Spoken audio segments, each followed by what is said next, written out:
budge over a bit. Alright guys, we're in, where are we today?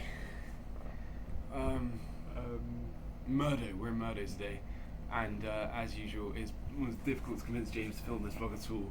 It's 11 o'clock at night, and both of us want to be asleep, so we're going to try and get this done really rapidly, despite the fact that a load of stuff happened today. It's been a huge day, another 155 miles, despite the fact we weren't planning on doing another day as big as this, which brings the total up to 1,480. Which is crazy. So we're 20 miles off the halfway point, which is insane. We're like making such huge progress, but today was a real challenge because at the end I just completely bonked is the word I think that's used, and it's like just was completely spent, and it was a massive through the heat. Yeah. But we're gonna go back to where we left you, as always, which was at the house of Fred and Sherry, who were amazing hosts in an amazing place. Can't believe that was today. I can't believe we left them today. It was really well, and sat on the inversion thing last night, like having a laugh and like getting in early, and we decided we'd try and get out the door for 7:30, so we got up for 6:30. But as always, when you're staying with hosts, it just never happens quite that quickly, which is lovely because Fred and Sherry were lovely. We want to stay there forever. With pancakes. Yeah. Amongst the mountains. Gluten-free pancakes. Yeah, it was amazing with maple syrup all over it and bacon. Oh my gosh, with that view of the river bending round and carving into the valley, and the eagles, and it's just stunning. And so we got rather wrapped up in that and in conversation, but eventually we're kind of getting out the door for about 8:30, well aware though that 155 miles would be about a 13-hour day, so we were like, right, this is really rough, we've got to get a move on. And and then James unfortunately discovered that he had a flat tyre, and that he had a really slow puncture from the previous day, which was only just now showing it was fully deflated. Yeah. So we're looking for the puncture in that, but couldn't find it at all. Put it in water, and then it was right at the joints, and tiny. Yeah, So tiny. even after knowing where it was hard to like find it.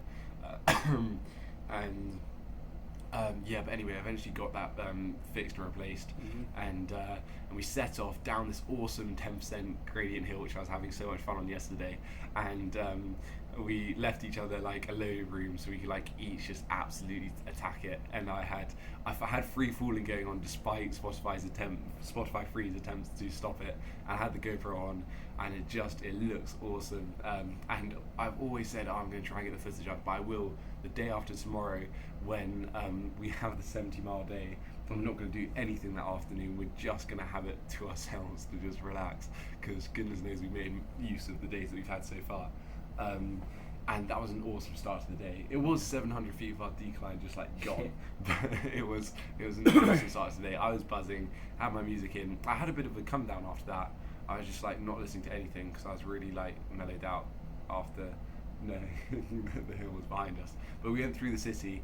We had a bit of trouble finding the road, but we eventually hit Highway 44, which would be on for about 70 something miles, and that was gone on that, but the traffic lights were a bit of an issue at the start. It really slowed us down, but despite that we managed to do, 22 miles in an hour and 20. Yeah. We ended up doing 33 in 2 hours. Yeah. Right? Yeah, about that. It was insane. We were doing, despite the traffic lights and all of that, we were doing an insane pace, and it was a really good start to the day, and having left around 9 as well, so we were really behind schedule and worried about getting in at 10, but we managed to nail the start, get off to a really good start for the rest of the day. And we saw alpacas, Caputo alpacas, and we saw a snake coiled up on the ground, which was cool. We weren't sure whether it was dead or alive, because we saw snake was the big rocal of the day, so a load of them squished up, and also a couple of dragonflies were getting it on right in front of us, which was kind of entertaining. And but then the sun really started to pick up at 11, and it was absolutely boiling. It had already hit 27 degrees by that point, but we decided we were going to push on 20 more miles until the next town, which was Scenic, which was just outside the Badlands, or we're dropping into it. Yeah, just inside, I think. Yeah, because we kind of hit the crest of this hill and we came down and we were in like this rocky outcrop, just like completely desolate area of the Badlands, which was awesome. And then Scenic was there. It was a really eerie town, like these saloons, and they all had like signs up and skulls of rams and bighorn sheep yeah, that was a pretty cool sight. And we went inside. Luckily, the store was closed, but then it opened, which was good because we'd already got through like 3 bottles of water each by this point. We were storming through the water today. I think I got through about like 10 litres in total by the end of today, which is crazy because, I mean, that's like quadruple what you're meant to drink as a good day when you're, not doing anything. But, went inside, got those filled up, and stopped for about 20 minutes and then carried on our way. And by this point, it was about, 1 when we set off from there? No, 12:30. No. About 12:30. Yeah, because 9 to 11, 15:30. Yeah, cool. And we carried on, and then we hit the Badlands for real, and it said entering Badlands, and that was pretty cool. Really, really cool. It was just like awesome being in it, but with the sun, it hit well over 30 degrees by this point. So we stopped at one point because for James's chain, and I was looking at the ground, and it was literally like pulsating at me, and I was like, the sun was really getting to my head, despite the amount of water I was drinking and the amount of calories I was consuming, because I got through about 15 bars today, which is, that's a lot of calories. That's like 2,500 calories, and the sky was like pulsing as well, like going light blue and dark blue. And it was like really, it was a whole nother challenge today. We haven't each time we think we've conquered the physical and mental side of it, but each time it throws something different at us, and carried on going, and we stopped for lunch before that we met the cyclists. Yeah, which was pretty awesome. Do you want to say about that? I forgot their names. Julie and Mark. Yeah. It was cool. We were cycling along, and there'd been roadworks going on, and everyone's doing roadworks. He wears a high-vis jacket, and we saw them in distance because these roads are miles long, just straight. Saw a high-visibility jacket and thought it was roadworks. Got closer, no vehicles. Got closer, bicycles. And so we stopped and chatted to them. And they're doing a ride, a similar route to us, but a bit higher up at times. And they're riding for PTSD awareness, which is really cool. And their links in our Instagram, so go check them out. Really nice guys. Yeah, they're going from Wyoming to Maine, and they're carrying all their stuff. Their bikes are way heavier than us. And because we actually seen some high-vis guys putting out roadworks. And so we just thought they were another one of them. And then, and there was a huge swarm of like swallows or something as well, which they had stopped to admire. That's pretty awesome, but as usual, they dispersed pretty quickly, so they didn't get any photos or anything. But we carried on to Interior, which was about 10-15 miles down from that, and we got there for about 2:30, I think, 12:30 to 2:30, about another 30 miles, so again, making good time, getting on with it. We'd done 80 miles by this point, so we'd really stormed through the day, and we stopped for lunch there in the shade, and there was it was really cool how everyone was interested, and the bartender there was really nice, telling us about the story about a guy who lost his wallet and basically how they helped him out and blah blah blah. And he set us up with some water, some ice water, and we sat in the shade, got through our loaf of bread as usual, and again carried on. It's pretty sharp turnaround. Reapplied that sun cream because that was vital today. There was no shade whatsoever apart from in these towns about 30 miles apart, and we carried on going. And we almost took a wrong turning, but we managed to rectify it and go through until we realised that we were going through the national park, and this woman. We thought we'd already gone through the Badlands, and this woman like popped out and said, "Have you paid for your ticket or something?" And we were like, "What? We've already gone through. We're like student. We're not here to see anything. We just want to get to Murdo. Want to go to sleep." And it was like ended up being like $12 each for this ticket, and we felt a bit pissed off that we were just trying to. This was the route that Google Maps was taking us, and it was suddenly being charged for nothing, when you can understand it being a conservation fee for cars or something, but for bikes just passing through seemed a bit weird. But anyway, we paid that, got on our way, and to be fair, it was well worth it. It was just spectacular. Like, no photos or videos can really like capture just the immensity of these. Like, it's weird because they're just rock formations, but they were just stunning. And we climbed up this first section and looked back, and there was an amazing view of the desolation of the Badlands. And we then were going through all these canyons and winding through, and I kind of like literally stopped pedaling once we got to the top and just let myself be carried down because I wanted to spend forever there.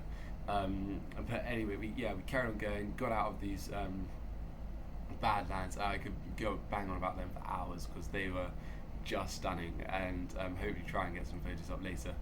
And got out of there, load of prairie dogs as usual. There's even a place where you can stop and feed them, but obviously we didn't have time for that.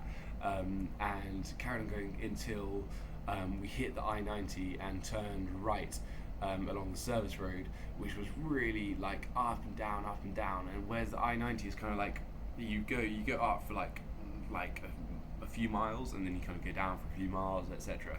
But this was like, and it was horrible because you lost your momentum from the previous hill before you started climbing the next one, but the hill was still significant enough to be be a real pain, and it was just unpleasant having already done about 100 miles by that point. And we reached Kadoka, where we stopped to refill our water bottles yet again.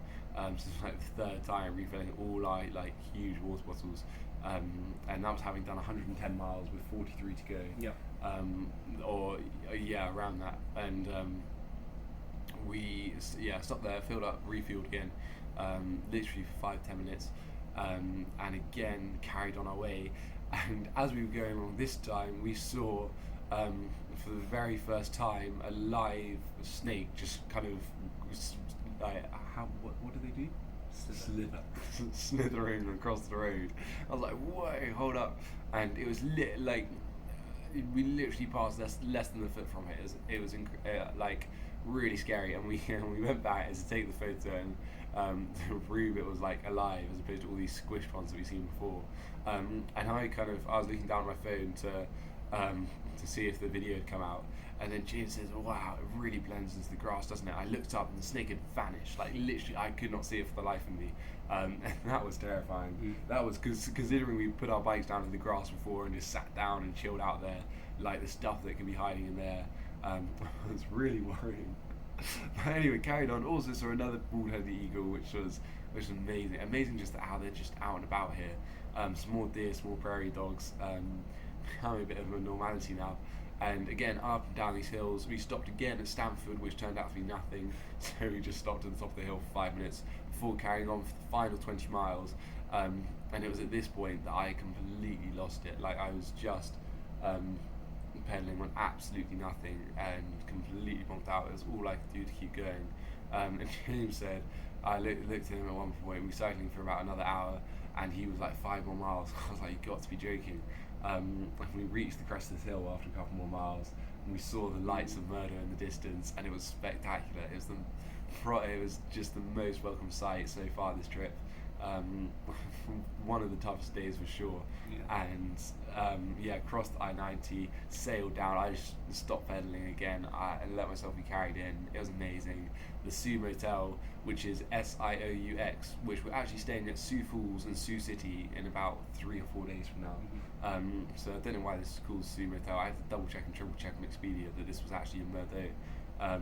But yeah, anyway, it was here right off the highway, and we came in, kicked off, had a shower, had a stretch, went to Subway, had 2 footlongs each for dinner.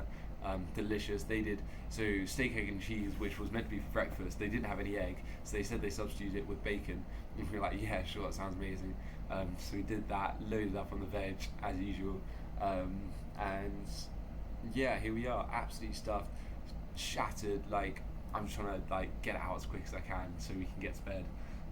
I think that's about all. If there's anything else left out, we're not going to bother to try and remember it now. We'll update you tomorrow. Tomorrow is another 140 mile day because that's our catch-up day.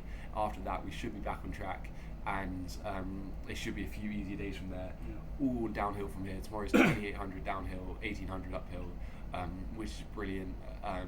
And yeah, after that, short days. Hopefully cruising into Chicago. And yeah, that's all. Good night. That was rapid.